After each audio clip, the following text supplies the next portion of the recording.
Thank you very much for showing interest in this webinar session and joining in. My name is Nontle Memela.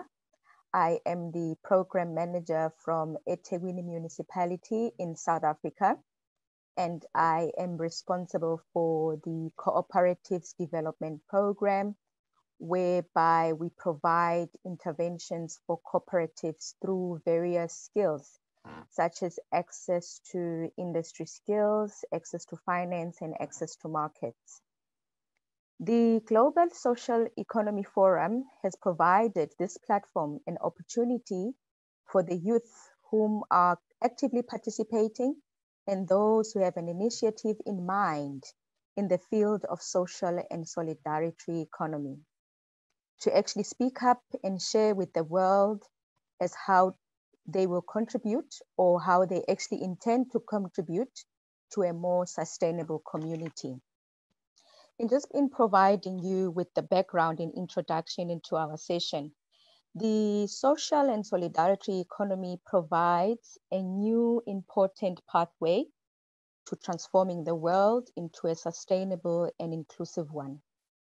Well, these days, local circular economy is catching people's attention with a focus on local production, local consumption, and employment within the local community.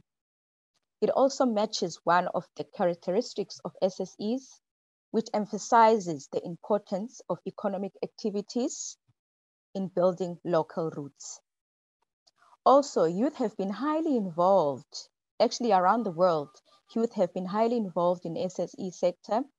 About 20% of the social enterprises are led by individuals younger than 35, and that's in India. In Korea on its own, 28% of social enterprises are launched by founders between ages of 20 to 29, while 49% of the social enterprises founders are between the ages of 30 to 39. In Quebec on its own, 36% of employees in the social economy sector is 18%, and those who sit on the government boards are age of 35 and less. Therefore, the Global Social Economy Forum sees the importance of youth in leading a vibrant social and solidarity economy movement where they can provide their innovative ideas in terms of collaborative action and application on new technology. Well, actually in today's session, we look at youth-led circular economy for our society and environment for the era of the new normal. In doing so today, we have to understand that it has to be a very informative session that will lead us to the key takeaways of this session. One of the key takeaways is that it's the learning about the adventures from young SSEs, entrepreneurs in Africa, Asia, Europe, and developing local circular economy. Also, one of the key takeaways will be understanding the social and environmental impact of local circular economy for our community in the post-COVID-19 era. Also, finding out the needs and vision of youth participating in SSE activities. Well, that is our introduction for today, and I am excited to say this is going to be one of the most informative sessions. And now I'm going to introduce to you our first speaker, which is our motivational or as the speaker that will be giving us some inspiration, which is the youth activist on climate change in Korea. And she is Cherry Sung, and she is providing us with an inspiration under the topic Youth Action on Climate Change, Let Our Future Fight for Their Future. I'm heading over to you, Cherry Sung. Hello, everyone. It is an honor to speak at this meaningful forum and to voice the youth on this topic. The slides have the two quotes I want to underscore. The finite Earth cannot cope with the infinite human desires and system change, not climate change. The world has woken up to the climate crisis, the effects of which are already being felt. The IPCC, which includes more than 1,300 scientists, forecast a temperature rise of 1 to 5.5 degrees Celsius over the next century. 97% of the scientists agree that this new tendency is not caused by orbital variations, but rather very likely caused by human activities that produce greenhouse gases. Such activities are the result of our make, waste extractive economy, also known as the linear economy, which relies on fossil fuels and does not manage resources on the long term. And when it comes to climate change, the main takeaway is that it is real. And although we can take a huge part in the cause, we can also be part of the solution. People are raising their voices to tell the truth of the climate crisis. For example, in Britain, a mass organization called Extinction Rebellion has begun to engage in direct non-violent action. They occupied the roads and museums, making their voices heard throughout the country. The school strike for climate protests, initiated by a Swedish 16-year-old Greta Thunberg, are snowballing and spreading all over the world, and Korean youth have been with them since last spring. Now I will introduce some of the actions I take to fight climate change and promote the local circular economy. As I've just shared, Korea has taken on the climate strikes, in which I have participated in 3 times. The aim of these comprehensive actions is to demand an immediate response to address climate change. People may think that the authorities are the only ones who can make practical changes, but with the strong voice from the public, they would not move. These picketing and die-in performances also share the same aim with the climate strikes.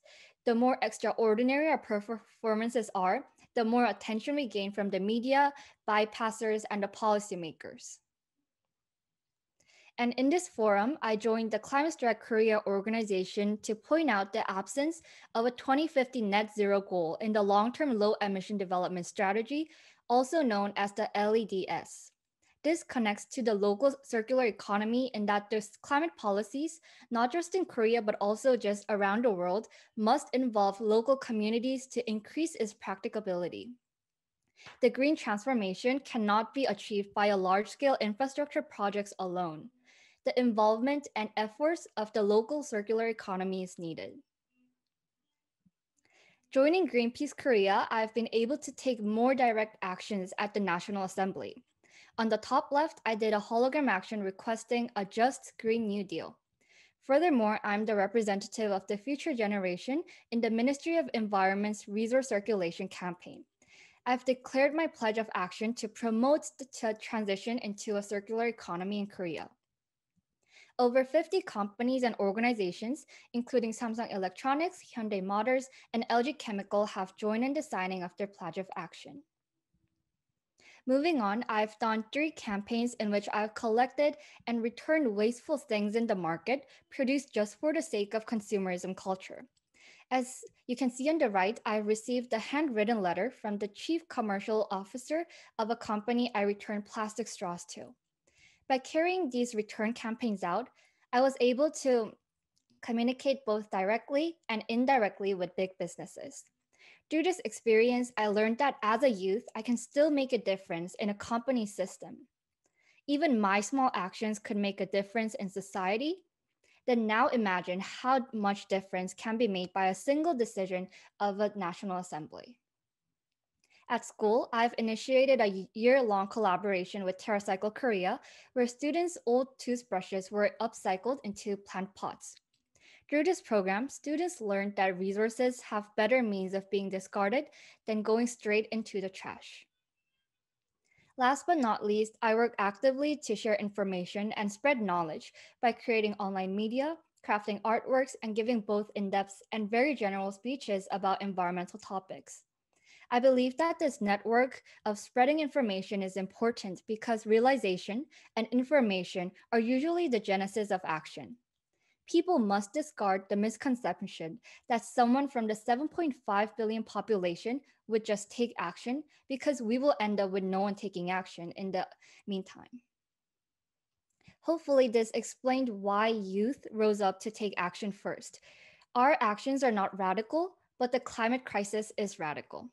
Climate change is not simply a scientific phenomenon, but rather a source of inequalities, possible economic downturns, and obstacles to life in the present and the future. My actions and initiatives pressure the authorities to make change in the existing systems and those around me to start changes in their lifestyles. They are shared rapidly and to far areas through media and public opinion. As people are exposed to how youth take action to fight climate change, their interest and awareness increases. This leads to a light that sparks solidarity, and with people joining in from around the world, we grow people power, and the policymakers could not just walk over our actions. However, sometimes things don't turn out the way I planned. The best example would be the Samsung Vungang 2 coal. The Korea Development Institute, KID, preliminary survey done twice resulted in a deficit of 10.6 billion, then of 8.5 billion. Despite the expected deficit and calls for a withdrawal, KEPCO decided to participate in the design and procurement process. On October 5th, the final decision was made to take part in the Vungang 2, investing 40% of its total project cost of 2.6 trillion won. Samsung C&T vice president defended his decision, saying that we will plan to avoid the coal power plant businesses in the future. However, the paradoxical truth is there even a future when the actions in the present destroy our future? You may or may not know, but South Korea is known as the climate villain. The key of the Green New Deal is moving toward a society that emits less greenhouse gases, and the government allocates a budget of 10 trillion won. Evidently, lots of effort and money are being invested. However, if such a large-scale coal-fired power plant project is carried out, the efforts in Korea are virtually eliminated. This is because greenhouse gases, either emitted from Korea or Indonesia, ultimately contribute to climate change. Therefore, it is very regrettable that this business decision, which negated the goal of the president's Green New Deal, was made too hastily without too much thought. Now, the only way to recover the net zero progress from this decision is to make more drastic changes in our energy, labor, agricultural, and other sectors. Because we went down the road of the Green New Deal, we have to start up all over again. But why should youth take action to fight climate change? First, the future is ours. Because we reside in both the present and the future, we are the victims of our present choices.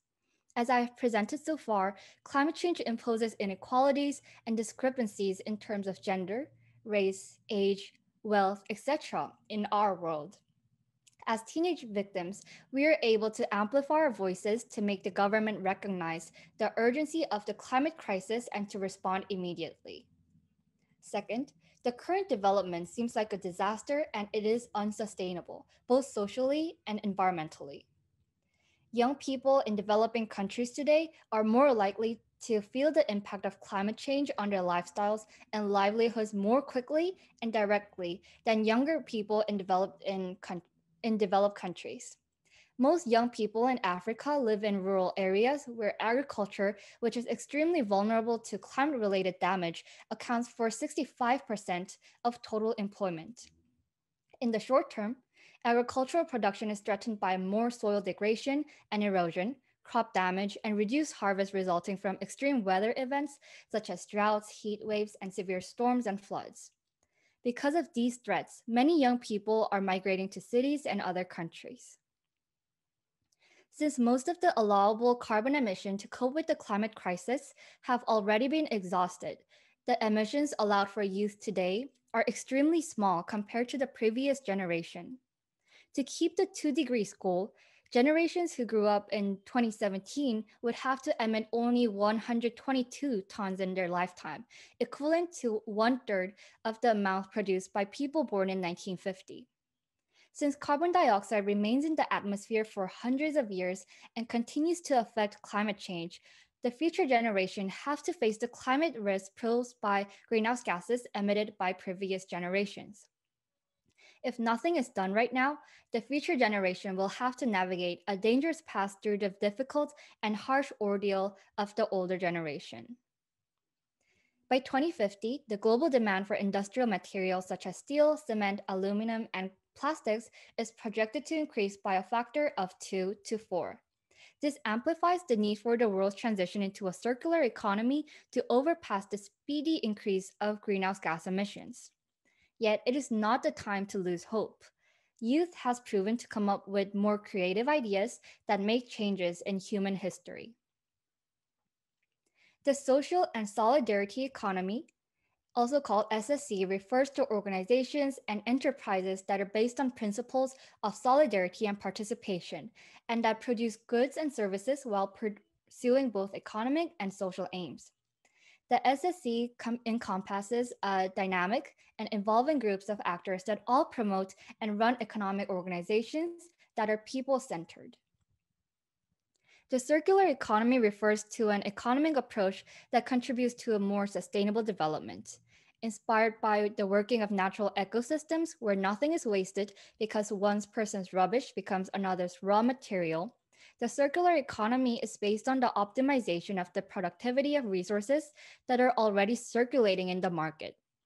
Unlike the mainstream classical economy, the corporate social responsibility, or the sustainable development system, the SSC seeks maximum social impact and minimum environmental impact for the production of goods and services. In a social and solidarity economy, social and environmental considerations are put above profit maximization. Once again, the keys to the SSD are cooperation, solidarity, equity, and self-management. In this respect, a circular economy model and the SSC can exist lastingly only if people take hold of the subject.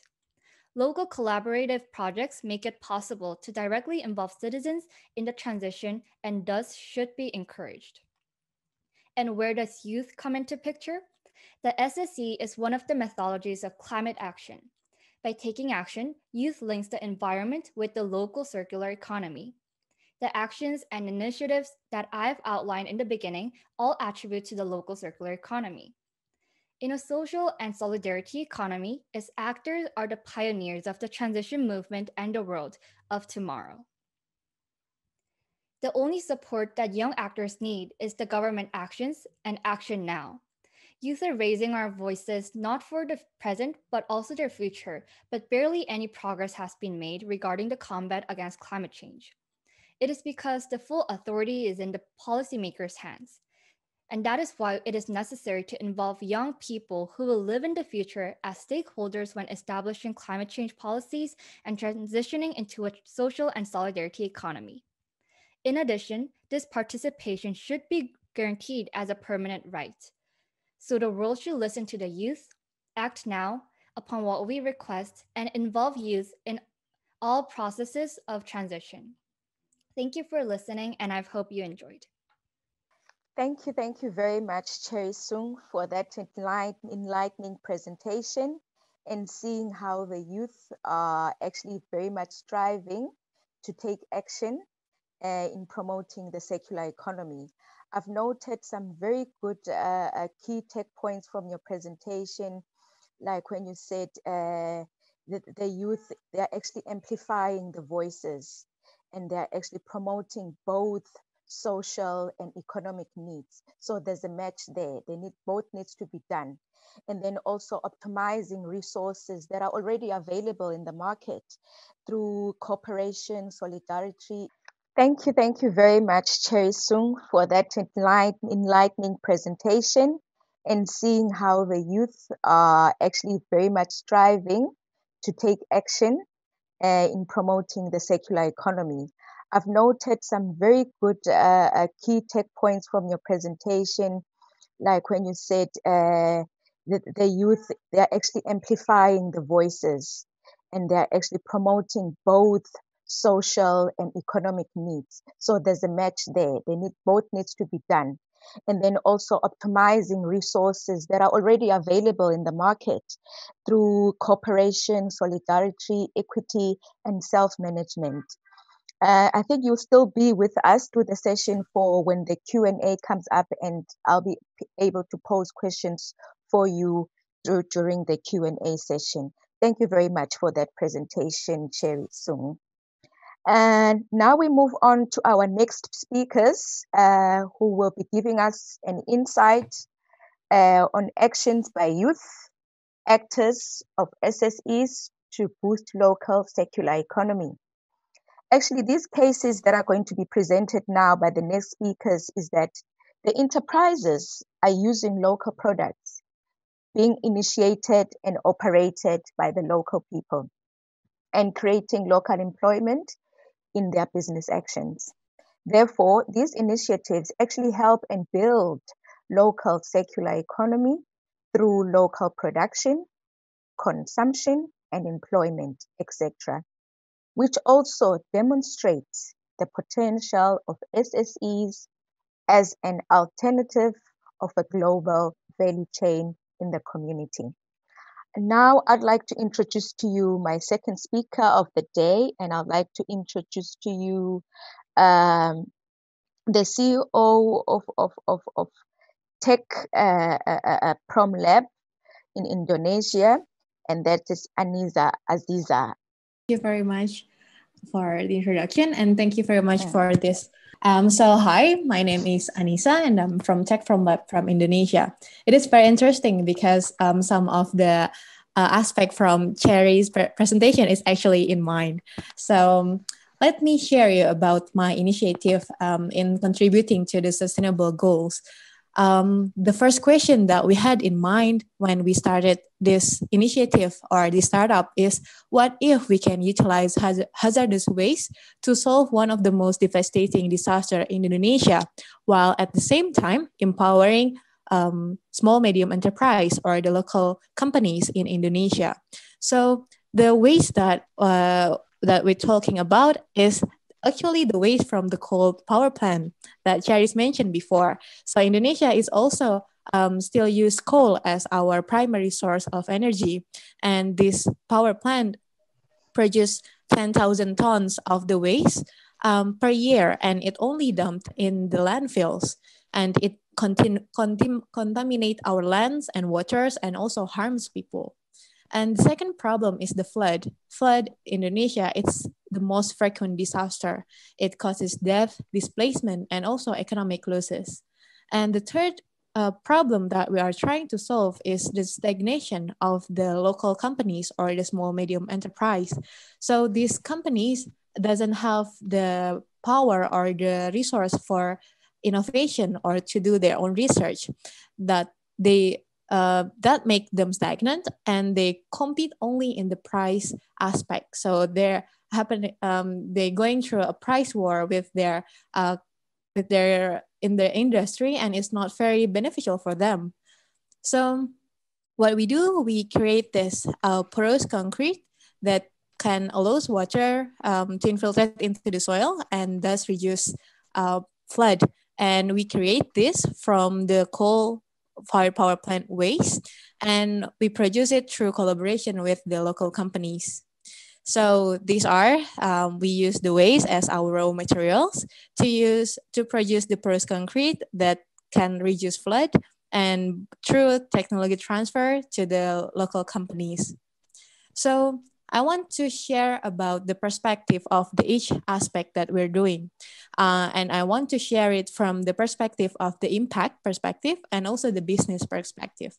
Because if we want to set an initiative, I really think that we should consider the business part, because if we want the initiative to go for a long time, then we should really consider where the money come from, right?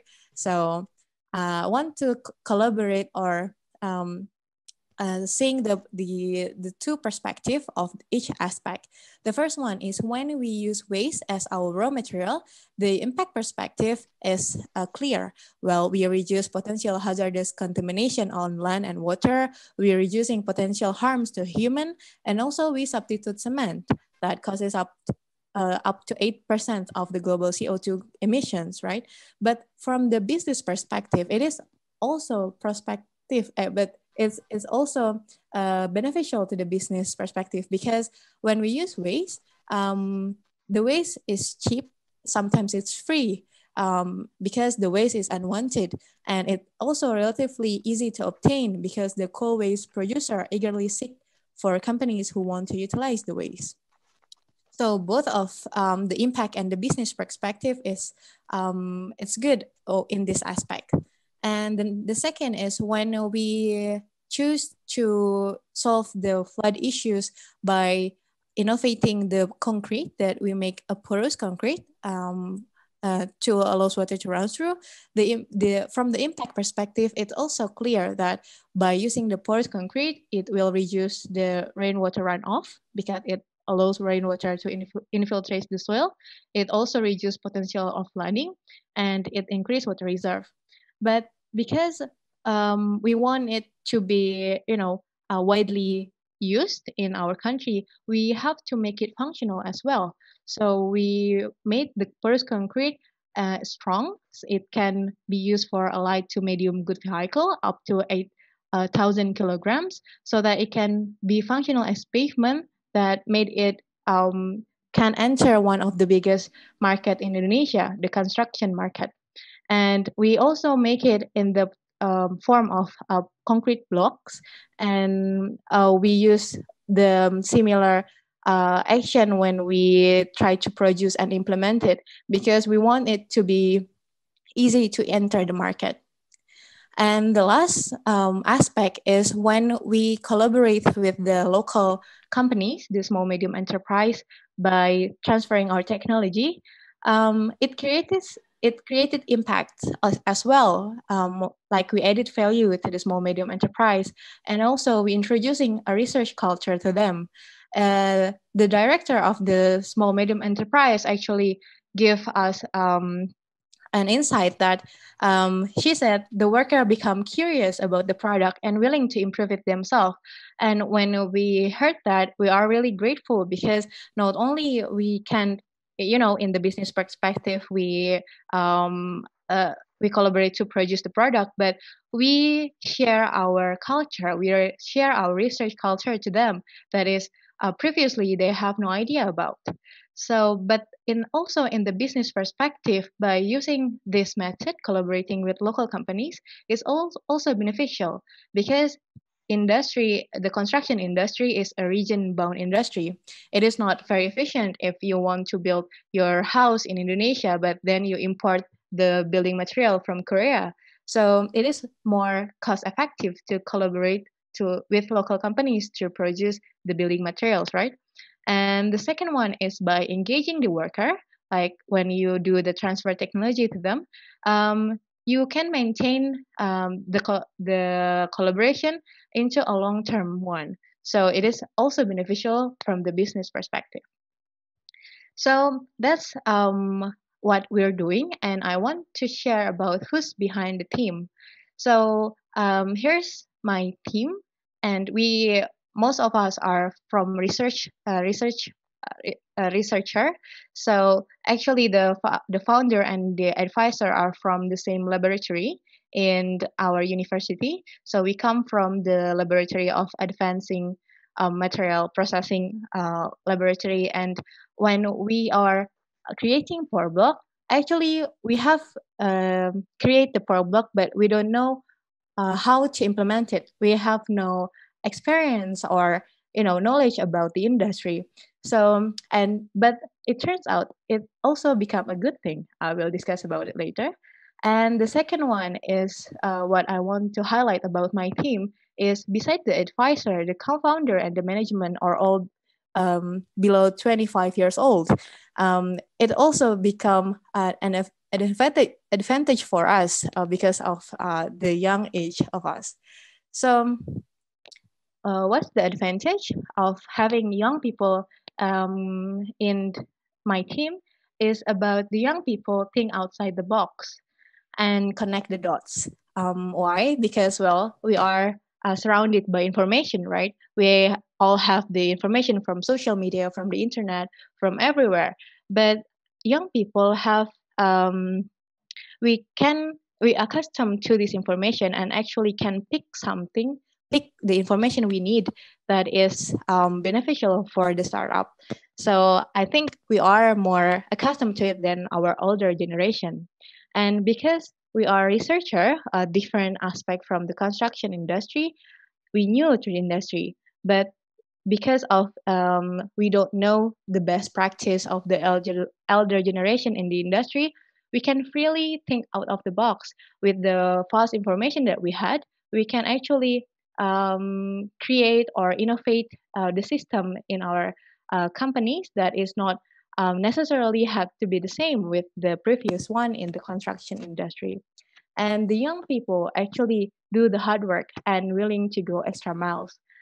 For this statement, actually, my professor, the advisor of our company, is having a lot of invention, but he doesn't have the time and the right team to do it. So when young people like us, his student asking him that we want to implement Power Block together, he's very thrilled, and he's actually looking for young people to do that because he doesn't have time to do all the business part, the market research, the all of it. So his inventions is just sitting there in the lab without being implemented, and he needs young people to do it. He needs another people who want to work hard and willing to go the extra miles to really implement that.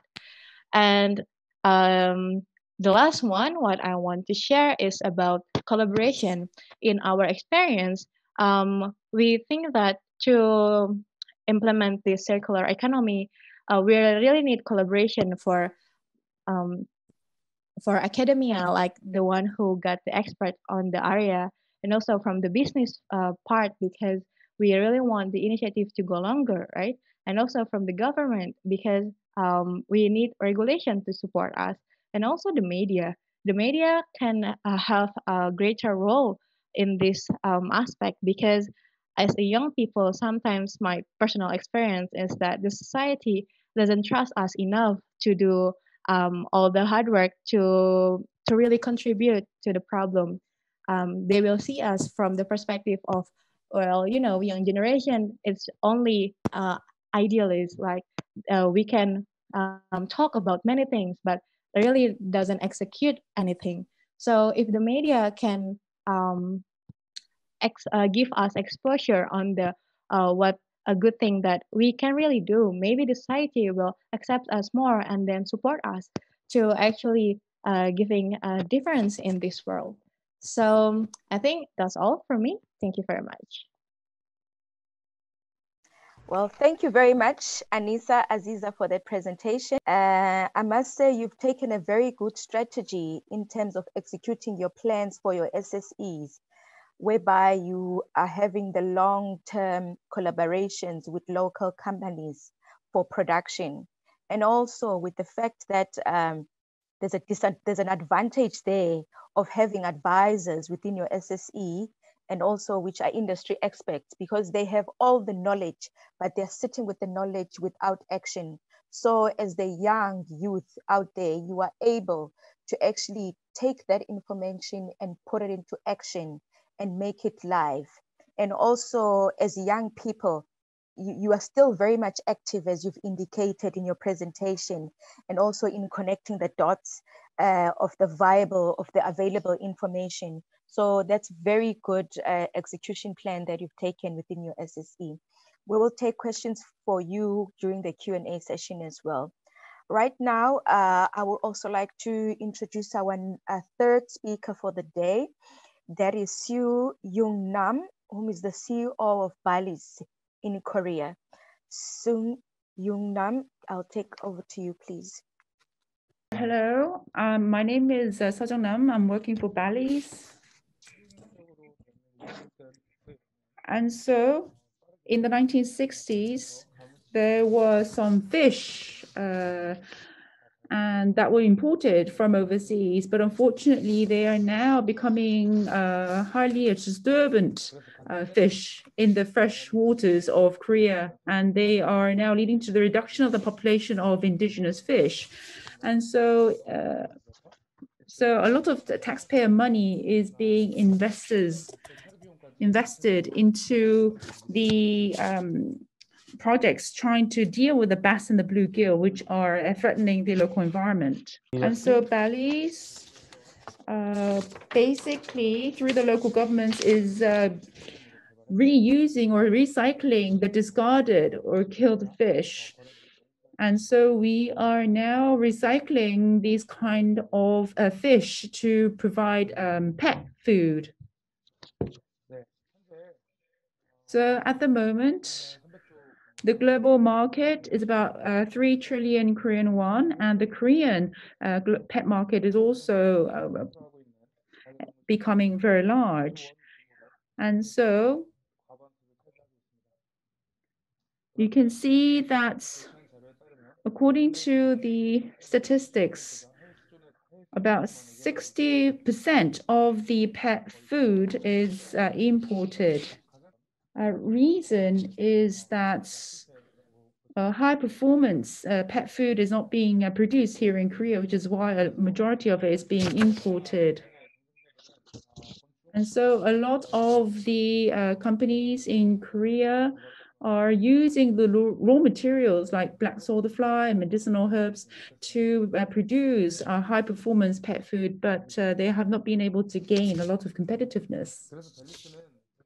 And so what Bali's is doing is that we developed a certain technology to be able to extract the oil like taurine and omega-3 and vitamin E from the fish to be able to produce high performance pet food. And we collaborated with the Konkuk University. And so we were able to come up with products that were less costly but more better in performance compared to other competitors.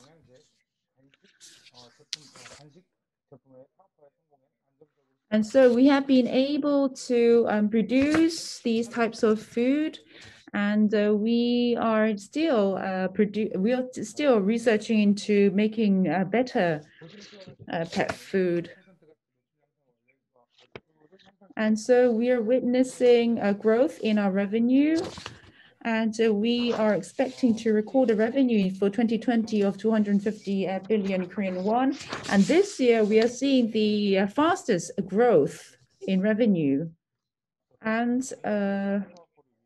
we are trying to sophisticate our channels, and we are using an open market. We also have our own shopping mall, and we are selling a variety of different products through different channels.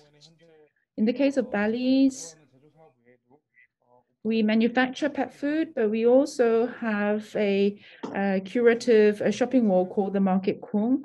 We also have a franchise where we'll be able to provide highly functional feed. And so we are looking into entering the Southeast Asian market as well as the Japanese and Chinese market. And we are also looking towards entering the US market as well. So in the process of getting various certifications to make that possible. And so by 2023, we are aiming for a revenue of 20 billion Korean won, and we'll be able to break even quite soon. And to be able to do this in 2021, by May, we are going to enhance the capacity, and we are going to also get more investment.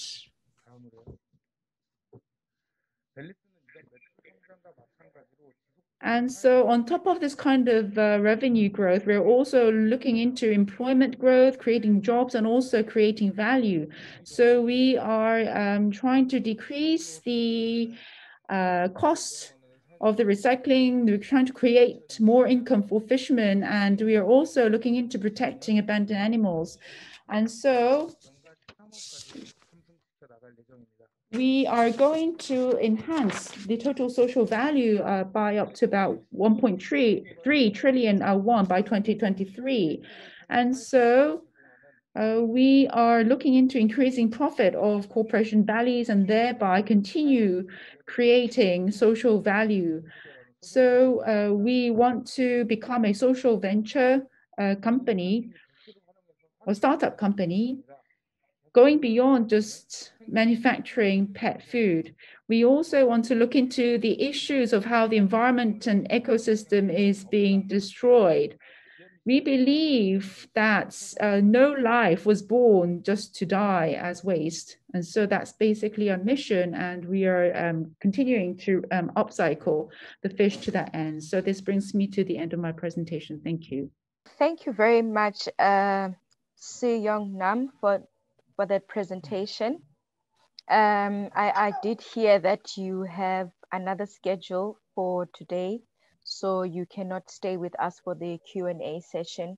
Therefore, your colleagues will stay behind to take the questions, and they will also answer on your behalf. Well, thank you very much for that insightful presentation. I mean, your work is very diverse in the production line based on the variety of products you have in the market. You know, you've really stretched your initiatives and put them into action. I must say that's very well done for the country and the youth in action. Thank you for that, So Young Nam. I would like to now introduce our next speaker, which is our last speaker, which is the Moonlight Initiative from Kenya. Hello guys, I will apologize because I'm using my phone and I'm in an active training right now. That's fine. Okay, thank you so much. Thank you so much for the opportunity. My name is Andati Morris from Moonlight Initiative. Moonlight Initiative is a circular economy consultancy that really focuses on bamboo propagation, bamboo planting, and all the way the bamboo value chain. So our key objectives is to make sure that we empower young people at community level on how they can use bamboo for climate action, and also in terms of production and production of items, different items like seeds and also household items. So Moonlight Initiative started when we started looking at how we are being affected by climate action through the rivers flooding and removing rice, especially here in Kisumu. So it started there. Then we moved from different trees, normal trees. So we started planting eucalyptus trees and different types of trees. But the disadvantage of these trees, we came to realize, was it was really not helping in terms of claiming the climate. And also it was really difficult for us to create a circular economy aspect towards especially young people at community level. So that is why now we ended up start using bamboo. So through our trainings and different engagements that we had, we came to notice that bamboo, number one, because it is a grass and it is easy for it to grow, then it was easy for us to engage, number one, farmers. So they can use it for either conservation or for commercial purposes.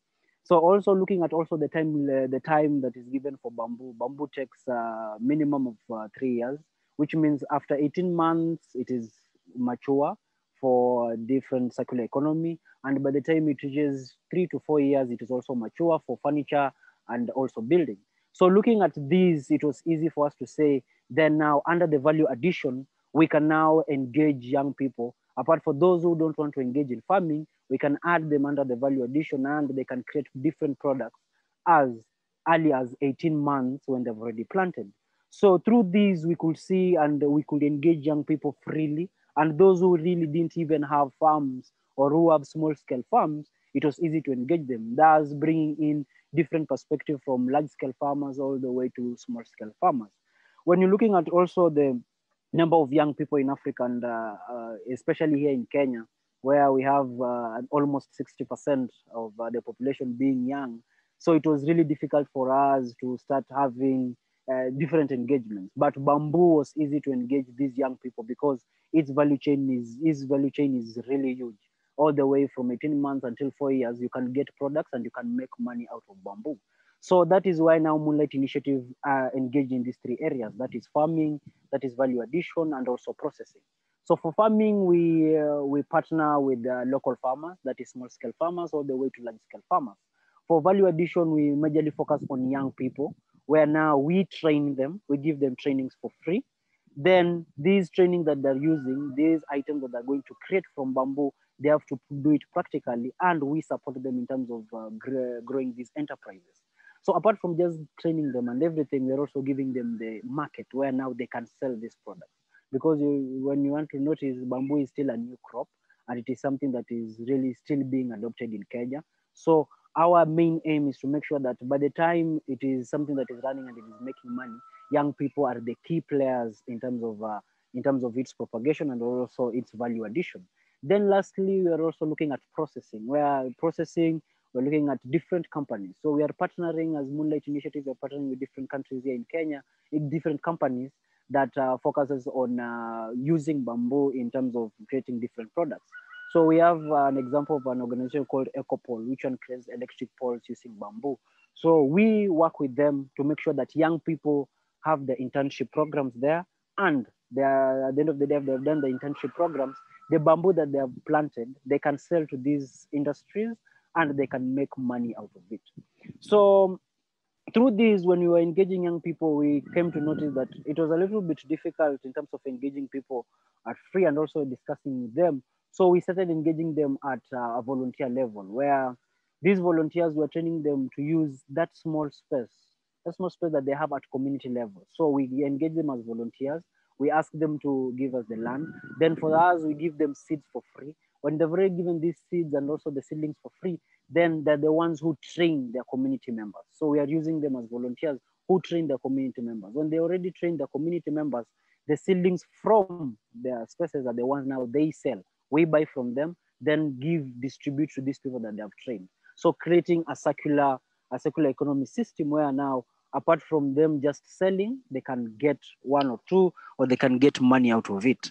So when we engage at a volunteer program, we also have employees under our organization. So we have 10 young people who are consultants who are focusing in number one, agroforestry. Then number two, in terms of economics, who help us in terms of training community members on the circular economy aspects of bamboo and making sure that these young people can create money, or they can make money through bamboo, not just by planting, but also different products that they're going to have. So Moonlight Initiative focuses on number one, agroforestry, and number two, training. So our training is we mobilize different young people at community level. It doesn't matter if you have passed your exams, it doesn't matter which kind of papers you have. If you're just a young person at community level, we do not really judge. So if you have a small piece of land, even if it is just a 10 square feet, we mobilize you, we train you, and make sure that at the end of the day, you can make money out of whatever space that you have. So apart from that, apart from training, we also do agroforestry, where now we have nurseries where we invite young people to come and pick the seedlings. So if we train you for a period of 1 week, we give you seedlings for free. And these seedlings, you have to propagate them in your small space. After you've already propagated it in your small space, then now we create market for you.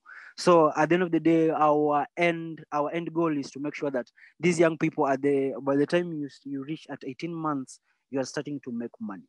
So the benefit of this was through the government lately.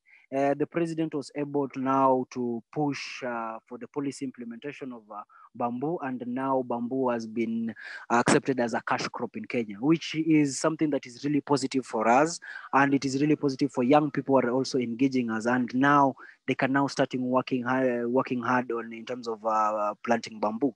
So after this was passed, we have three main areas that we really wanted, and really young people really wanted to be supported in terms of circular economy. So looking at training. So most young people are really engaging in different activities, especially in bamboo, but they really need that training to make sure I'm not spoiling that bamboo, or I'm not wasting, or someone is not buying bamboo at a very low price that at the end of the day, I'm not making money out of it. So we train these young people on this. So we also request that even different stakeholders can come and also train these young people. Then number two is also resource mobilization. The reality of the matter is, for young people, it is really hard to resource mobilize, especially at this point, because number one, you don't have the money, and number two, you don't even have the space to put these items. So whatever Moonlight Initiative does is we mobilize different resources for these different young people who are under our enterprises at community level. So we give them tanks, we make sure that they have the tanks, we make sure they have the seeds, and we make sure they have the seedlings so that we can reduce the startup cost, so that at the end of the day, as they're selling, they can support themselves and make sure that they're supporting their nurseries and also their plantations. Then the last thing is also innovation centers. So whatever we're doing, like for example here, I'm in Busia and we are having a training at an organization called EcoGreen. We are having an innovation center here that really focuses on bamboo, where we are training different young ladies on weaving, make sure they understand how they're going to do weaving, and they can use this bamboo to do weaves for baskets and different products that need weaving. Then also for boys, we're also training them on carpentry and furniture making and also crafts making for bamboo products. So these things have really helped in terms of mobilizing young people. And through our innovation centers, we have been able to reach more than 1,000 young people from last year all the way to this year. And these 1,000 young people are able to started small SMEs at different community levels where they are. So this is something that young people really need. If you have these innovation centers, they're going to they're going to move forward and they're going to think in terms of circular economy. So in terms of our reach and our plan at the end of the day to reach is, if you look at the presentation, is number one, in terms of the trainees and also the youth groups, are 4 youth groups. So right now we have 5 youth groups that we are really working with them. Number one, in different sections in Kenya, and at the highland parts of Kenya and also the lowland parts of Kenya, because bamboo is grown in these both areas. So these groups right now are basically made up of young people. We have helped them in terms of registration, and right now they're running their own nurseries and seedlings, and they're selling and training other people. Then when you're looking at also for farmers, we're trying to make sure that we can reach 100 farmers, which is something that we are also achieving. And young people, especially young farmers, are really trying now to getting into bamboo, because now they can see a young person is also training them and also making sure that they understand the different aspects of bamboo. So we have these farmers, and by now we have reached a number of 50 farmers who are really young and are ready to engage in terms of large scale production of bamboo and also small scale production of bamboo. Then lastly, whatever you're going to looking at is also the the artisans based on the innovation centers. So for example, for today, we have been able to train 25 artisans, and these artisans are the ones who are going now to engage in terms of the value chain of bamboo and making sure that the crop that come from the farm goes to their shops, their workshops, and they've gone to their workshop, they make these products, then we can sell for them. So through this, at the end of the day, it has helped us in terms of engaging different people.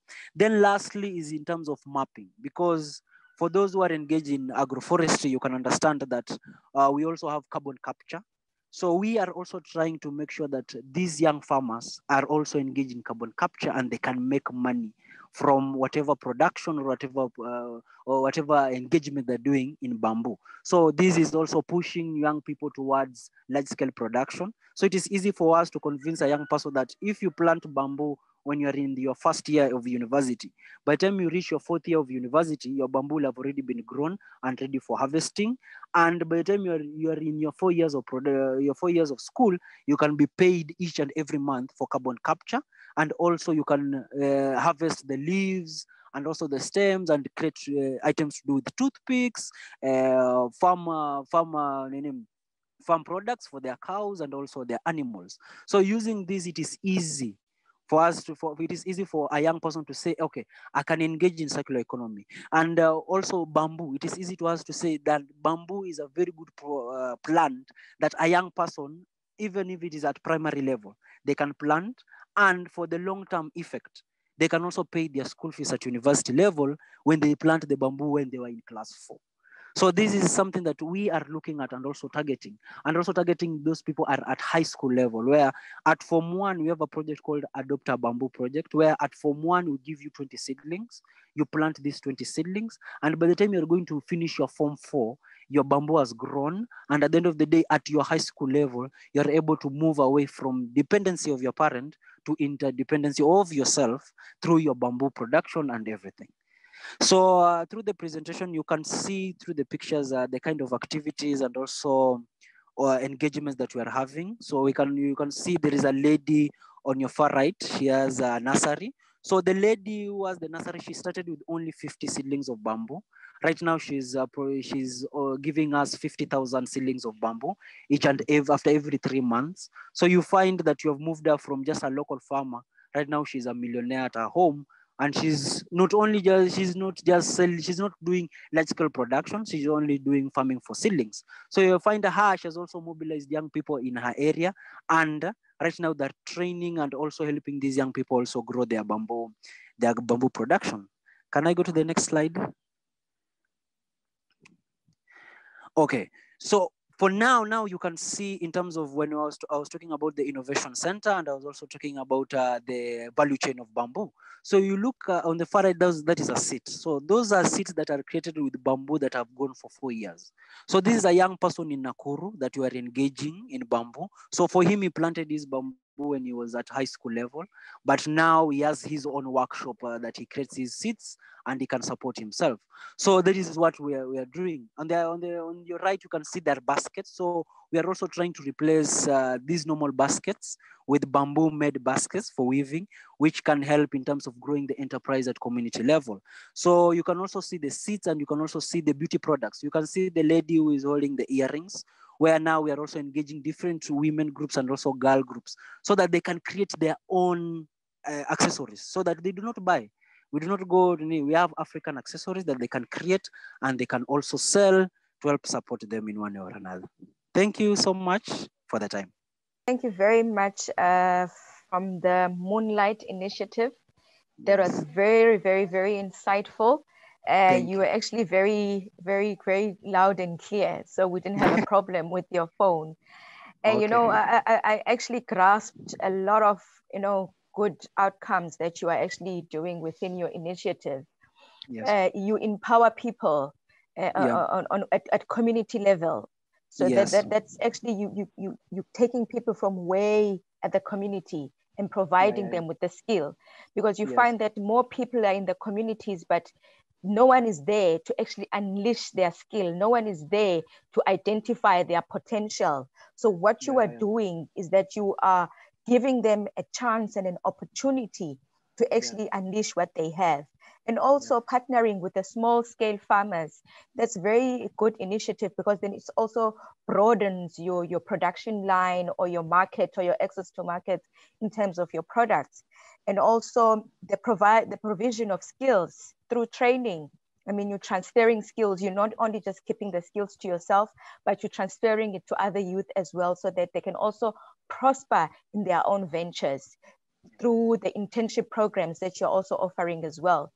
And you've also made it very clear that young people are the key players, which is actually what we need to do. We need to make sure that our young people are the key players in many industries, because those then are the people that are going to bring back a long-lasting global sustainable impact.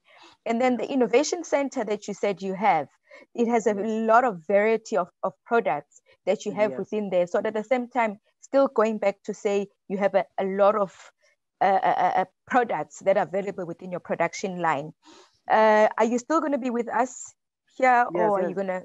Okay, no, right, because I've got a question for you. Okay, because there is a question for you. Yes, I don't know if So Young Nam is. I see he's still here. There was a question for him. I think we can go to the Q&A. Secretariat, can we go to the Q&A session? We are on time. Mr. Su Young Nam is still here, so that's. Okay, the reason why Bally's first started its work was that in Korea, there is a type of fish in Korea. And so they were exported to the United States, but then apparently that Korean fish was deemed as the worst fish because the Korean fish was apparently disrupting the ecosystem. And so we heard about that story. And then in the United States, bass, which is eaten by many Americans, came into Korea, but now it's also disrupting the Korean ecosystem. So it has become a disrupting fish, so to speak. And so bass is an American fish, and it was imported to Korea. And the Korean fish actually eventually was exported to the United States. And the reason why, well, it didn't happen naturally. It was actually the result of human activities. And a very wrongful kind of thinking on the part of Korea, on the part of humans. And so we believe that as consumers, we can find ways to solve ways to stop the disruption of the ecosystem. And that's how we came up with this idea and set up the company Bally's to do so. Thank you very much for that feedback, Mr. Song Yung Nam. There was another question which was directed to you as well. It says, share your story, how you started the business in very short, and were there any personal motivations? Did you get any personal motivation from somebody? So anyway, when I found this American fish bass, that's where I got my inspiration. And it was designated as a disruptor in ecosystem, but apparently it's very nutritious. And when it was imported to Korea, it was a fish deemed to be very useful in many different ways. So when I was looking at this American fish bass, I was looking and thinking about us humans. So humans have a lot of prejudices and biases.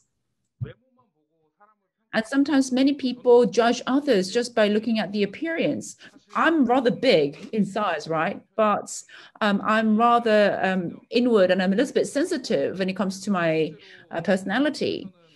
And in Korea, because there's a lot of prejudice and a lot of bias, people tend to be quite judgmental.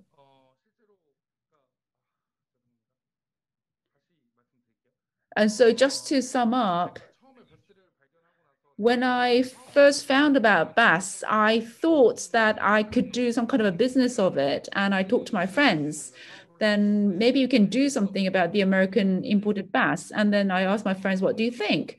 And they said that they don't like to eat bass because they feel it's a dirty fish. And so I asked them, have you tasted it? How do you know? And my friends said they've never tasted bass, but nonetheless, they think it as a dirty fish. And so a lot of people, even if they don't have a previous experience, tend to have a very negative kind of perspective towards something. And so through this fish bass, you can actually tell others that you are being judgmental. And also there are many types of life beings that are under prejudice, and I think they will be able to be revalued if we change our perception. And so that's basically my biggest motivation on the personal level of why I started my business. Thank you very much, Mr. Song Young Nam. That was actually a very good motivation, especially because they say they didn't want to taste the fish. I sure one day would like to taste the fish as well. Should we have the opportunity to meet? I would love that. And hopefully we'll meet in Mexico, and then you'll bring the fish with you. There was a common question amongst the speakers that I would like each speaker to answer. Once one speaker has completed with the question, I think the first speaker that is going to answer this question, I'll still remain with you, Mr. Su Young Nam. And then I'd really like Anisa Aziza to respond after him. And then I'd like Sherry to respond after Naziza. And then I'd also like the Moonlight Initiative to respond. This common question is, what are your current obstacles and how do you plan to solve it? So our business is growing, and we are becoming more and more well known in Korea, but we do want to lead to another chapter. So we want to be able to collaborate with various teams outside of Korea. We want to be thinking about these fish who are deemed to be disruptors of the ecosystem. And so our goal basically is to collaborate with companies outside of Korea. But due to the COVID-19, it's really difficult for us to go overseas, and it's really difficult to come back to Korea. And so it's impossible to go abroad at the moment. So international cooperation is the biggest hurdle right now. Thank you very much, Soyoung Nam. Can I get Anisa to respond to the same question as well? Thank you. Okay. Yeah. Thank you for the question. As for me, the biggest obstacles that my companies or my startup facing is because the difference background of us as a researcher, and then the industry that is construction industry is a very different. Me personally, I'm a young woman, and the industry is dominated by men, middle-aged men. So it is differences in terms of communication and other things. I have personal experience where when the construction industry, one of the companies looked down at me and saying that, are you really the one who have this innovation? Because he needs someone who look more mature, I think, to have this kind of role. So I think that's the obstacles, and we need to really go through the network and having how to market, how to enter the market while we are from the different background.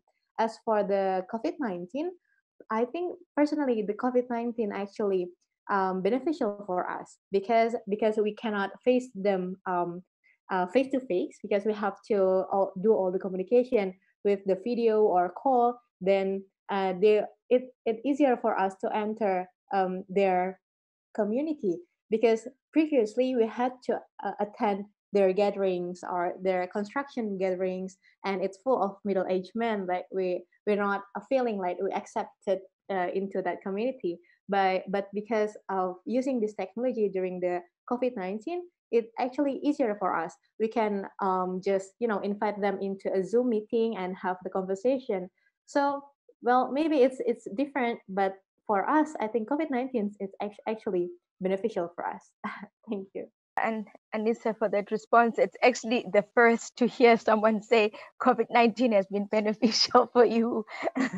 But I hope it's not here to stay as much as it's beneficial for you, but it must just go away. But I'm glad that you find something positive out of it, because, it has brought through to us a lot of negativity, many people being scared, and many people losing focus in their businesses. There's been a lot of disadvantages due to the COVID, but I must say, you've identified a good in the bad, which is definitely connecting the dots, as you said in your presentation. Okay, I'd like now to get an answer from Cherry Sung with regards to the same question, please. So about the obstacles that I face are, so the government lack the support for our actions. So for example, the government and the ministries would respond initially to our requests for change at first, but then they would not take action afterward. For example, last March, Youth for Climate Korea, the youth climate organization in Korea, sent our request to the Ministry of Education. And since they have responded and made it public that they're going to respond, but until now, not much action had been made. And we had to have another conference with the Ministry of Education just last week. And another example is with the Ministry of Environment.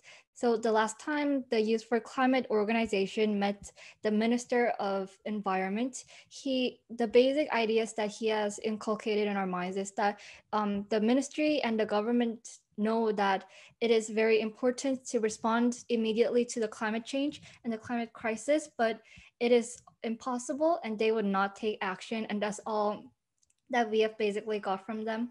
And another obstacle is the people, the general public, think that we're like radical. They kind of judge us based on our age, especially, and they think that climate action and those activism are just for our resume. And we are just restricted by those biases and prejudice that we face on a daily basis. So I think that solution to the first obstacle would be guaranteeing practical, real change from the policymakers and the authorities by making them sign a letter or something for our calls and make it public that they're going to take action. So on the last September 25th, our organization had online school strike for climate, and in that we sent out a letter to the congressmen and women asking them to sign the pledge to make sure that they complete the promises that we have sent.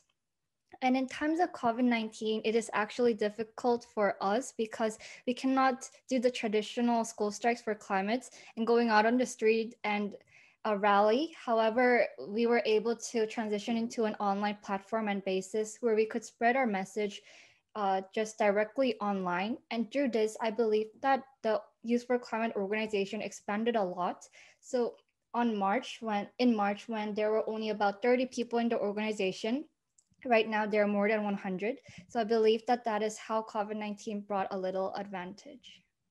Thank you very much, Cherry, for that response. And I've noted the barriers that you have, especially because you cannot get attention for your request. And that can really be a serious setback because you do need the authorities to approve some of your initiatives and the plans. And without their attention and approvals, then your initiatives tends to not move.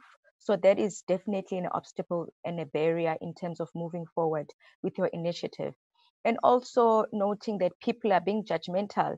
It becomes even worse if it's the youth that are being judgmental, because obviously you would expect the youth to be in line with the initiative as much as they would not really understand it, but come and join so that they can learn what is going on instead of being judgmental, because it becomes a problem if you are going to be judgmental without knowing what is happening.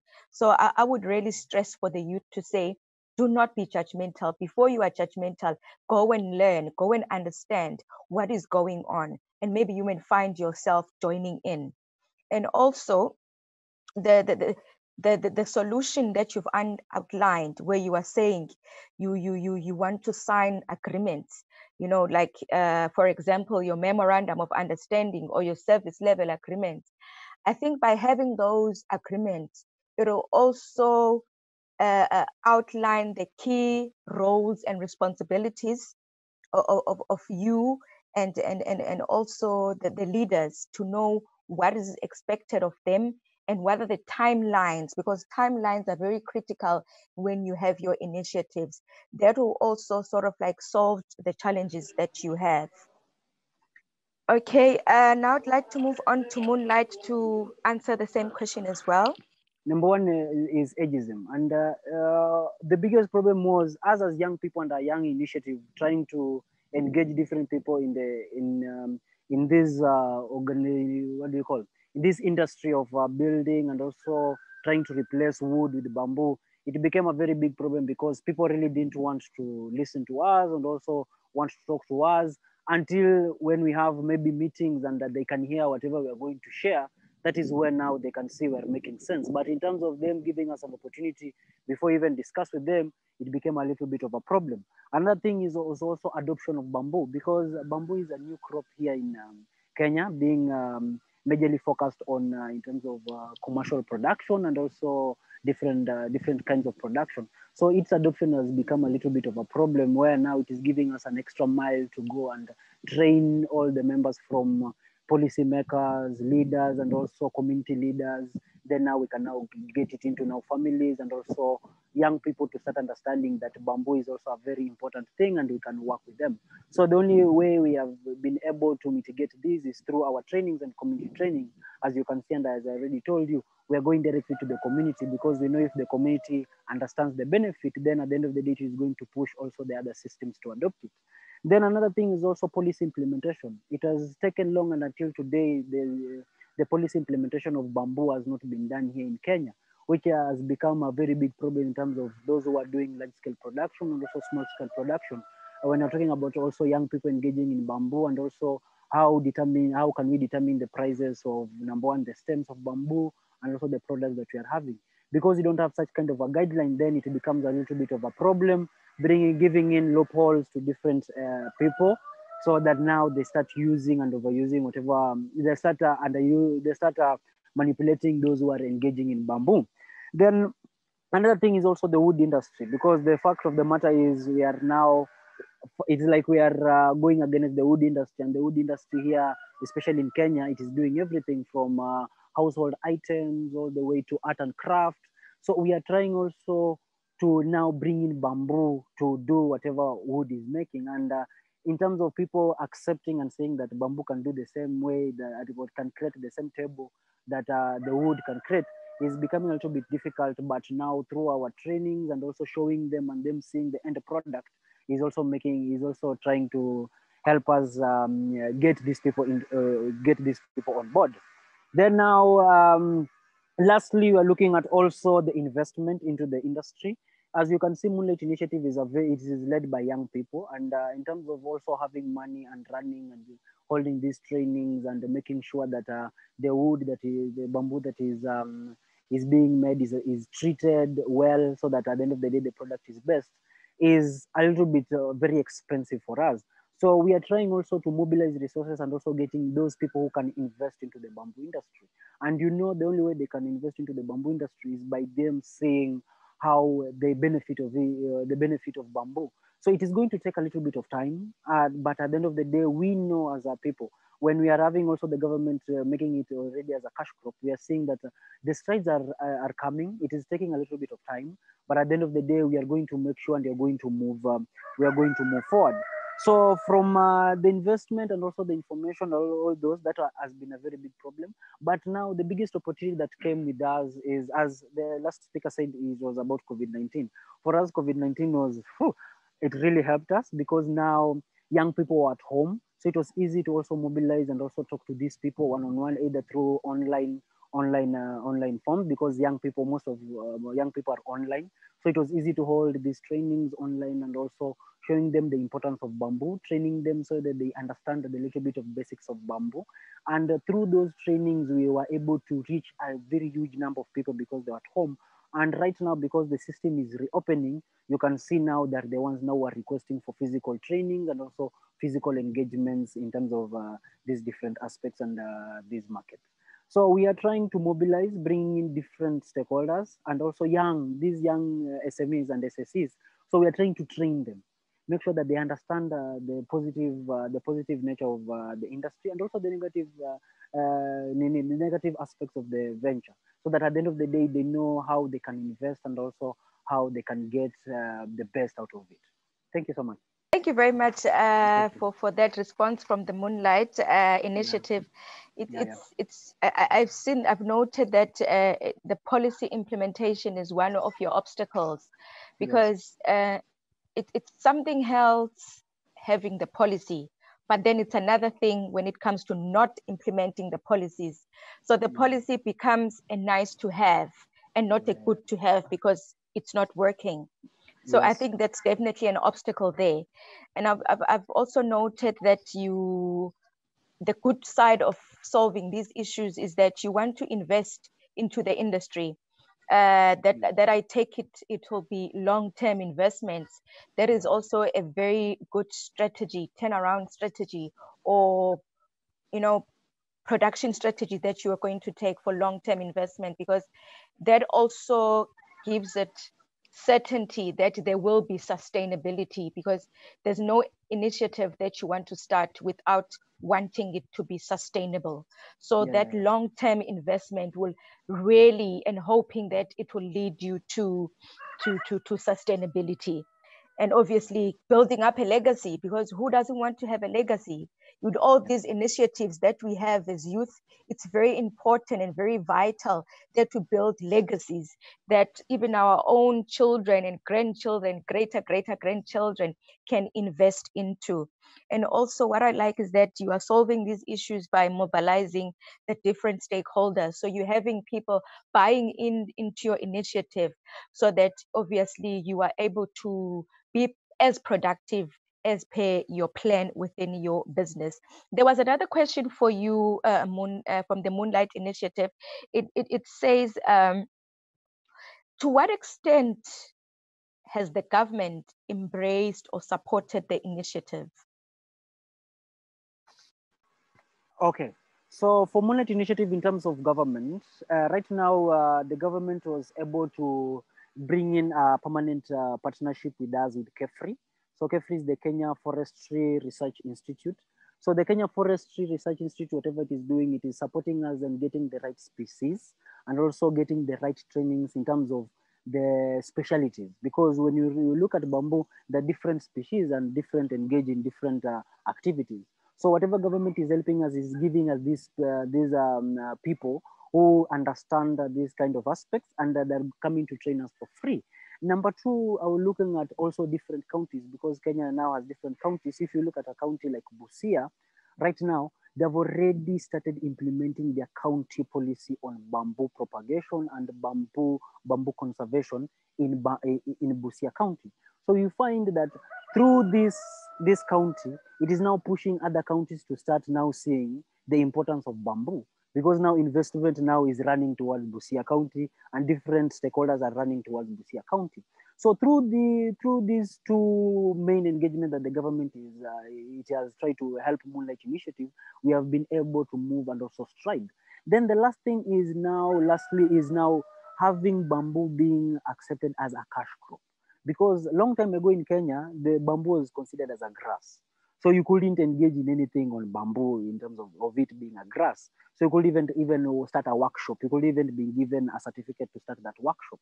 So, but now it being now accepted as a cash crop, now it is easy now for other people, and now started bringing in large scale farmers, because now you can find large scale farmers are now running towards Moonlight Initiative, asking us now, if it is a 4-year plan, can I give you this number of hectares? Then now you can plant, because through the government it accepting as a cash crop, it is okay for me to say now there is ready market. Even the government is supporting us in terms of market. So those are the 3 areas that the government is really trying to help and really trying to engage. Thank you. Well, thank you very much. I see that we are still within time. I think we only have 3 minutes left within our session. And, you know, for myself, I must say what I've really taken from this session is, especially, I think it was you, Cherry, that outlined this when you said, listen to the youth, act now, involve the youth. I think if I were to be closing now, that is how I would close this session. But I would like to give it to my speakers just to give, just in 30 seconds each, their last words of inspiration or that any youth can take with. I can start with you, Cherry, and then I see Sung Young Man is no longer here. So I can start with you, Cherry, and then go to Anissa, and then we go to Moonlight Initiative, then we can close our session. As you have said, I would certainly like to close, make the last speech being the listen, act now, and involve youth, because also emphasizing again networking and connecting all youth and all stakeholders, I believe is the most important thing, because that is how we grow people power, and only through people power can we make greater changes.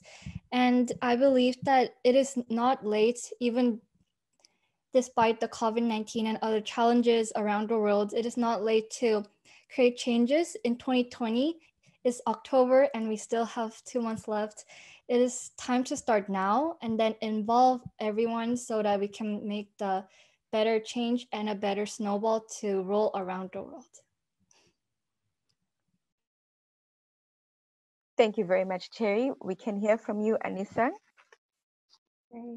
Yeah, thank you. I just want to add up from what Cherry have said.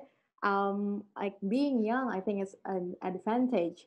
We are young, we are open-minded, we are creative, we can connect the dots, and that we should enhance our young people through collaboration with other parties, with other young people to do the networking, and thus we can create bigger impact to the world. Thank you. Thank you very much, Anissa. And can we hear from the Moonlight Initiative, your closing input?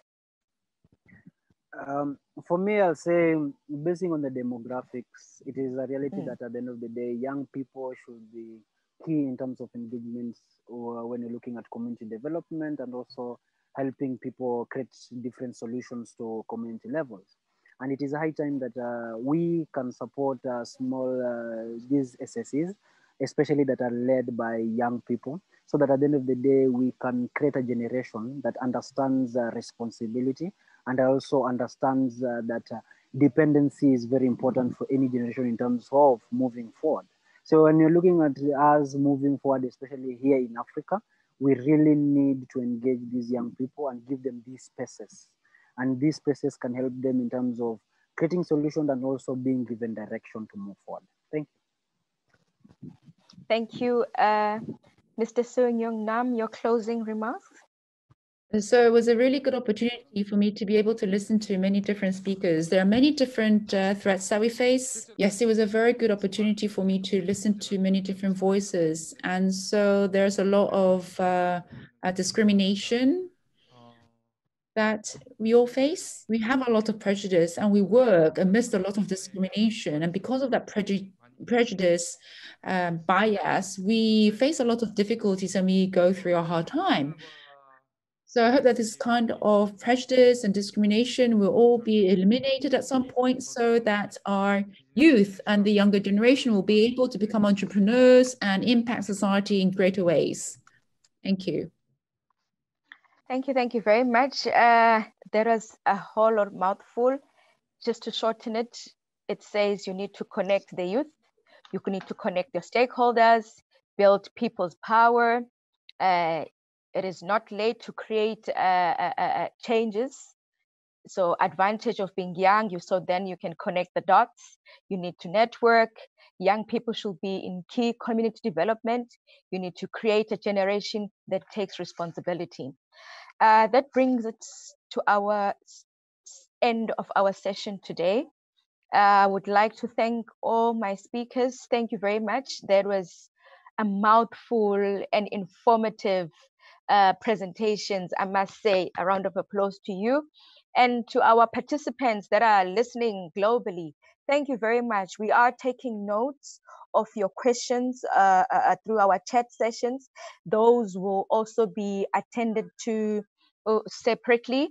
And to our organizers, thank you very much. Secretariat at the Global Social Economy Forum, thank you very much for offering the youth this opportunity, to actually voice ourselves out and be heard. And we actually hope that we'll meet everybody in Mexico in 2021 in October. Thank you very much. Our session ends here today.